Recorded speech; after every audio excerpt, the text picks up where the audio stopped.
Well, the Dakota Access Pipeline project will allow domestically produced crude oil to reach major refining markets in a more direct manner. However, protesters of the pipeline have prevented farmers from getting into their fields.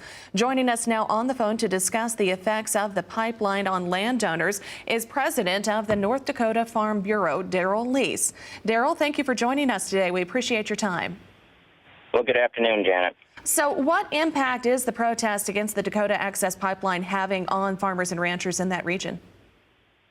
Well, it's slowed down, or in some cases it's totally stopped the construction of the pipeline. And so a lot of that pipeline's laying across the ground up there, welded together, and it's separating pastures, and in some instances it's separating water sources from the main part of the grass for the cattle.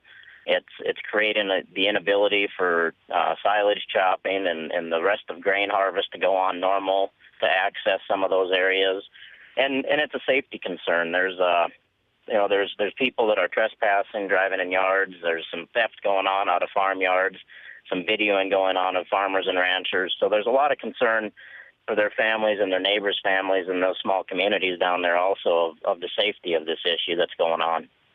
Now, I understood that some of the protest is actually taking place on some of the reservation properties in the state, but this is also taking place on private property, private landowners, as you were just saying. What is Farm Bureau's belief in regards to those property rights on both issues? You know, we believe we've got a very strong philosophical belief that, private property rights is one of the essentials of the freedoms and that our country has guaranteed us. And so it's a very strong philosophical principle belief that we have the private property rights rank up there as high or higher as any of the other rights. Now, we believe in the Constitution, Janet. We believe in the right of freedom of speech and assembly, and if you choose to speak through an organization or an organized activity, there's right ways and there's wrong ways to do that. And when you start trespassing and you start trampling on private property rights and security of folks' private land and ability to make a living, that's crossing that line of those folks' rights, and this has to come to an end. Daryl, just one last question for you before we wrap things up. Can you give us kind of an overview of ag across the state at this time of the year?